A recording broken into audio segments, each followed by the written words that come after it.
with the upcoming Suicide Squad movie coming out, you're probably asking yourself, who is the Peacemaker? You've seen John Cena on social media in the goofy costume. You've probably gone back and looked at some of the comics. If you haven't, I did it for you. I've read all of the post-crisis appearances of the Peacemaker, and now I'm here to tell you about that character.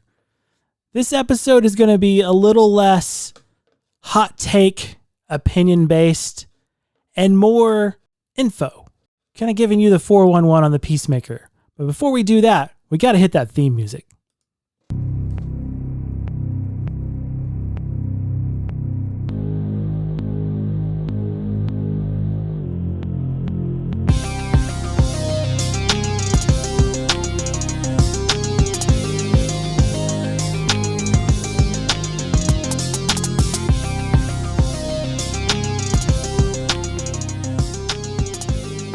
Welcome, everybody, to the latest episode of Punch the Timeline. My name is Jarrod, and I love comic books. And I want you to love comic books as much as I do. Normally, I'm either joined by my co-host Devin or my co-host Julie. But once again, I'm flying solo. I want to thank James Warren again for that awesome theme music. Let's jump into this.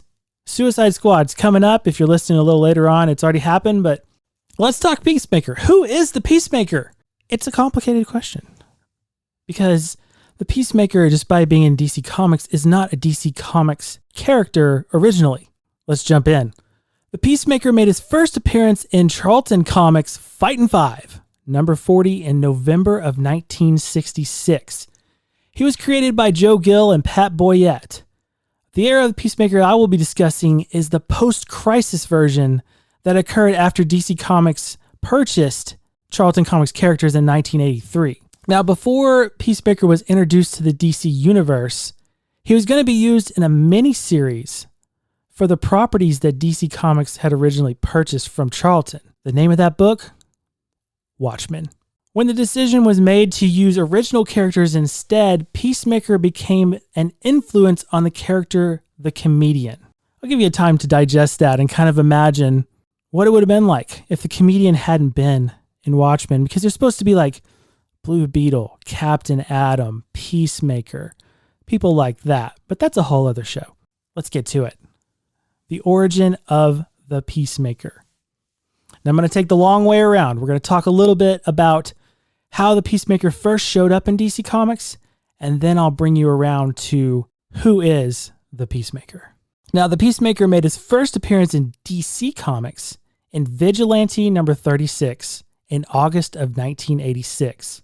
But to tell you the story of the Peacemaker, I need to provide some background on Vigilante. Adrian Chase is the main character of the Vigilante book. He was a district attorney that lost his family in a mob attack. Sound familiar? He himself almost died, and when he recovered, he became the vigilante. He kind of pulled away from society and became this man obsessed with righting the wrongs of the criminal justice system. You know, people who slipped through the cracks due to technicalities, things he'd seen as a district attorney. Sounds a little familiar, doesn't it? Somebody losing their family to a mob attack and swearing vengeance. Anyway, when this issue begins, number 36, Adrian Chase has given up on being vigilante and he's become a judge. Now, a couple of people have taken over the mantle of vigilante. He does not know who has taken this over, but he knows there is a vigilante out there. And he's fighting really hard to give up that life because he's a judge now. His bailiff, Dave Winston, had taken over the role of vigilante. All right, so I've laid the foundation. Peacemaker time. In this book, a plane is hijacked with Adrian Chase on board. And the Peacemaker gets word of this and makes his way to the scene. Now, his first appearance in the book is under his civilian guise of Christopher Smith. There are rumblings of Project Peacemaker, but nothing is really fleshed out. The agency, which is a government agency that watches over people like Vigilante and people like Peacemaker, is kind of mentioned in here. I don't want to go down that road because it's too much of a path that we're going Peacemaker way. But look up, I can't say actually enough about Vigilante. It's really good. It's at the time it was a mature reader's book. It's dark for the time. Right now it'd be kind of a teen plus book or something. Paul Kupperberg is writing Vigilante at this time. He will also be the writer on Peacemaker. Art by Todd Smith. These two really have the definitive take on Peacemaker. So back to the Vigilante issue. The plane has been taken over by hostages. Adrian Chase is on the plane, but he's trying not to give away who he is. New Vigilante, Dave Winston, gets a hold of this information that there is a plane being held hostage, and he gets to the scene. And the Peacemaker slowly makes his way onto the plane. Now, we get our first look at the Peacemaker when he storms in and starts killing terrorists. That goofy big helmet, the red shirt with the dove on the front. Apparently he wears armor that is bulletproof, but it looks like the dude's in a t-shirt. It's bulletproof armor, so just roll with it. He's got the rocket pack. He's got big-ass guns. Needless to say, this issue ends with the Peacemaker killing all the terrorists, and then, specifically because he touched him, the Peacemaker kills Dave Winston in front of Adrian Chase. That's how cold the Peacemaker is. Anyone who's innocent, he's like, citizen, step aside. Bam, bam, bam. The Vigilante touches him, puts 3 bullets in him. That's how cold he is. He's killing for peace. A crazy thing about the helmet has weapons. It has a sonic device in it that can really hurt you if he needs it. But he thinks that the souls of anyone that he kills end up in his helmet and speak to him. So we've got a little imbalance here because he'll be talking to people after he's killed them. He'll be like, I know it's crowded in there, but you'll learn to get along. So he is definitely the villain of this story. And this sets up 2 3-issue arcs, 2 separate 3-issue arcs where Adrian Chase, now back in the Vigilante costume, has sworn revenge on the Peacemaker. And it's a very back and forth storyline where there are temporary alliances. They have to team up, but it's like, when this is done, I'm coming for you. And Peacemaker's always like, well, bring it. And the storyline ends with the Peacemaker captured and taken back into custody by the U.S. government. And that will lead us into Peacemaker #1 and the origin of Christopher Smith. So we've got a man who kills for peace, who thinks that the people he kills end up in a helmet in his head. That's a lot. Get ready, because it's going to get crazier. A lot of this information is from field reports in the back of the issues of this Peacemaker miniseries. There's great detail. It's so cool. It's like reading a dossier from a government agency. And it's written that way. And Paul Kupperberg just took so much information and crammed it into these issues. And it's fantastic. If you can check it out on DC Universe, do it. I happen to score physical copies because that's who I am. And I'll probably be sending some of those to CGC to get graded. But that's another podcast. Christopher Smith was born Christopher Schmidt in Austria in 1951. This is something I'm sure will not be used in the Suicide Squad movie because it's really date specific and it's also, 2021. So the Peacemaker would be as old as your parents. His parents were Wolfgang Schmidt and Elizabeth Louis Schmidt. Wolfgang Schmidt is Austrian and Elizabeth is American. When Christopher was 5, documents found by the Soviet Union, that's Russia for you kids who were born after 1990, showed that Wolfgang was an officer in the Nazi SS Corps during World War II. Knowing that he was inevitably going to face arrest and a trial, Christopher's father killed himself in front of Christopher. With the trauma of both his father's death and his horrible past weighing heavily on him, Christopher's mother made the decision to move to America to give him a fresh start. That fresh start included a change in his last name to Smith. Christopher grew up bullied and was more of a loner, and at his 18th birthday, he joined the U.S. Army. Here comes some more dated material that probably won't be in the movie. Christopher made it to the rank of sergeant and was sent to Vietnam in 1969. Raise your hand if you were born in 1969. No? Me neither. He led a scouting mission and opened fire on a small village that he wrongly thought contained North Vietnamese personnel. 34 people were killed and he was sentenced to life in prison in Leavenworth, which is a military prison for any non-Americans. Now, 2 years into his sentence, he was approached by the Pentagon to participate in Project Peacemaker. Project Peacemaker was an anti-terrorism unit that relied heavily on the mental reconditioning to control its agents while leaving their violent tendencies untouched. He was offered a full pardon to participate. Here comes some more specific dates in time. When Gerald Ford becomes president, ask your parents, the project is canceled and everyone is reassigned. Everyone except Christopher Smith and the other, and I'm sure this was the thread they left out, the other remaining participant in Project Peacemaker. Everyone was reassigned and they simply walked away. But he walks away with his prime directive of combating terrorism intact. And he shows up in Switzerland with a justification in his head that he is sanctioned by the Pentagon to stop terrorism. Christopher Smith loves peace. He loves it so much he's willing to kill for it. He founded the Pax Institute, a nonprofit dedicated to interests of peace. And he continues his missions as peacemaker with a small inner circle of trusted individuals at his side. Now, the Pax Institute makes a lot of money. So he has a civilian identity as this peace-loving man, and then he obsesses over certain elements of crime as the peacemaker. What he doesn't know is that everyone in that circle is part of the agency. A little bit on the agency, just a smidge. The agency was founded to monitor costumed assets, including the Peacemaker and Vigilante. It's more prominently used in Vigilante because in later issues, the agency is reassigned and renamed as Checkmate. So really, Vigilante and Peacemaker kind of are parallel books. So if you read one, you're going to have people from the other, like Harry Stein, who is in Vigilante. He was a New York cop that got involved in this whole Peacemaker situation and was forced out. And then the agency made him an offer he couldn't refuse, and he became the head of Checkmate. The Peacemaker also thought that Harry Stein was a terrorist who had used plastic surgery to assimilate into America and tries to kill him quite often. Christopher thinks he has a butler, a maid, a girlfriend, and some business associates, but each person there is there for a specific reason. His maid is actually Dr. Bridget Diabo, who subtly speaks to him when he's frustrated. Man, does she have her work cut out for her. Because now that he's been reconditioned, he doesn't believe that there are souls in his helmet. He's been reconditioned. He's fixed. What? What's that?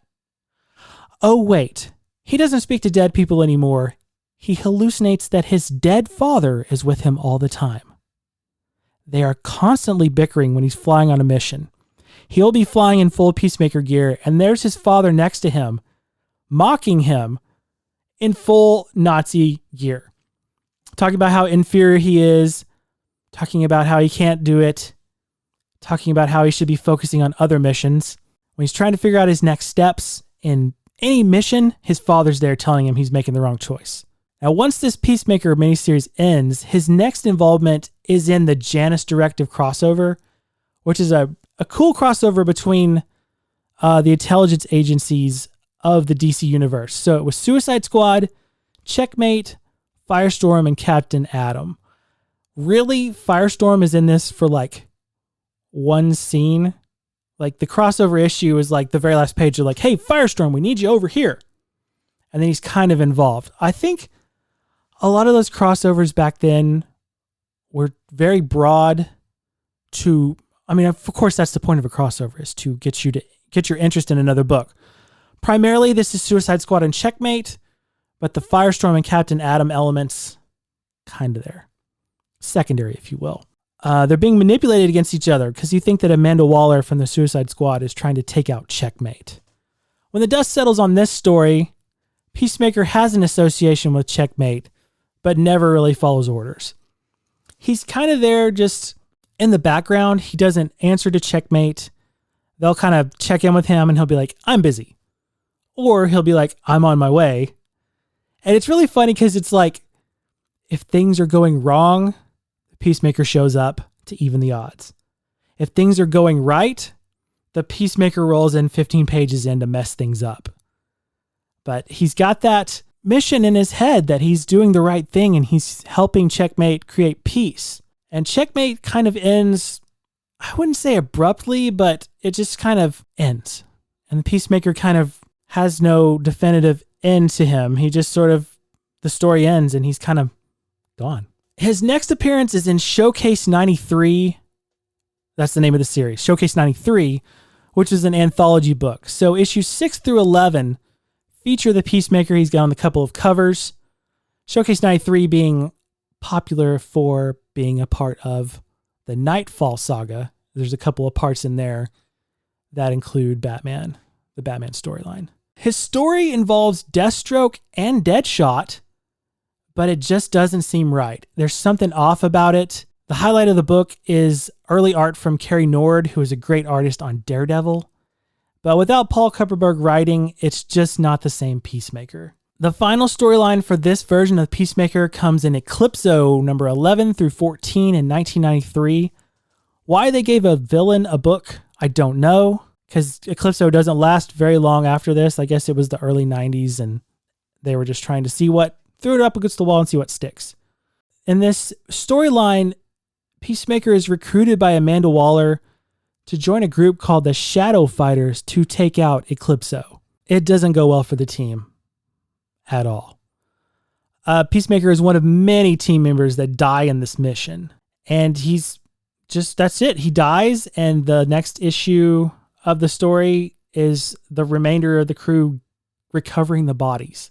And that's pretty much a wrap on the Peacemaker for this era. He's seen as a spirit in the Day of Judgment storyline, but other than that, he wasn't used very much. There was a Peacemaker in 2006 in the Blue Beetle book, claiming to be the Peacemaker, using the Christopher Smith name eventually, but without the helmet, it doesn't seem right. And I'm not sure that it actually is. DC is saying that he was, how he mysteriously showed up and was a mentor to Blue Beetle, but he doesn't have the helmet on. He doesn't have the suit. I wouldn't worry about it. Now, as far as current continuity goes, Peacemaker shows up in Doomsday Clock, and we're just going to say, just because, we're going to say the events of Doomsday Clock bring Peacemaker back, because he's seen in the Inferior 5 book on a mission, and now, because they know that the Suicide Squad is coming out, we've got Peacemaker, front and center on the Suicide Squad book. Because DC now, they like to make sure that it matches up with what you're reading. So they try better to keep things in line with what you're seeing to bring in more readers. Does it work? I don't know. But that is a quick look at the Peacemaker. If you think about it, as popular as he's probably going to be, he's very, very underutilized. With the movie coming out and with John Cena filming the Peacemaker show for HBO, you're going to be seeing a lot of him. So those are the books to check out if you want to get a little background. Recap those issues very quickly. Start with Vigilante number 36. Peacemaker, the miniseries 1 through 4. Anything in Checkmate after the Janus Directive crossover. Checkmate in general is a good book. Basically go out there and read Vigilante and Checkmate and Peacemaker, and you know what you need to know. Paul Kupperberg deserves so much credit for what is going to happen, because this character is about to explode. And the definitive voice, in my opinion, having read all these books, is of Mr. Paul Kupperberg. So props to him. But that about wraps it up for this quick episode, a little information on who is the Peacemaker. And that's going to do it for this episode. Thanks for listening. Real quick, a programming note. We're going to change things up a bit. We're going to make it 2 shows. Because what do you do when you're in a comic book and you want to add another book, but keep the same character, but with a little different cast?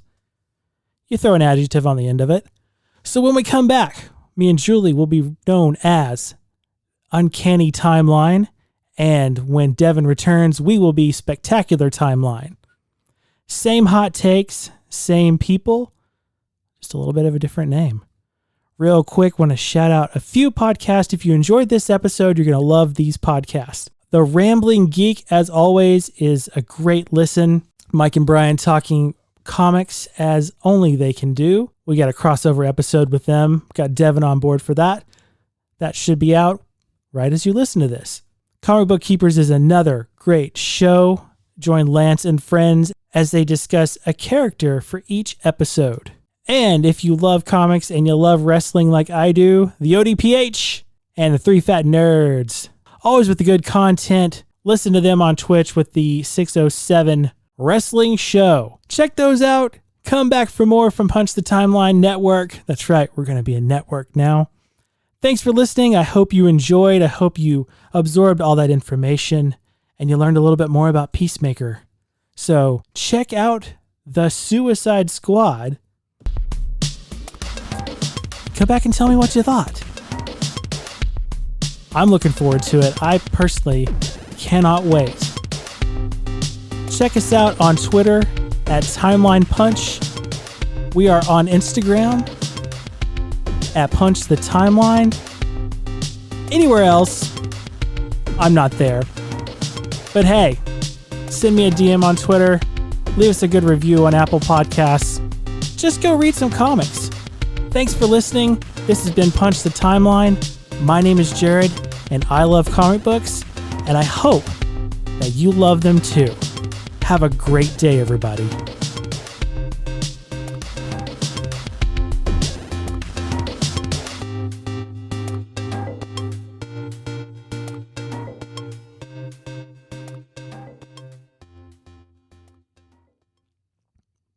And that is not how we do it in Texas. A Not in Texas production.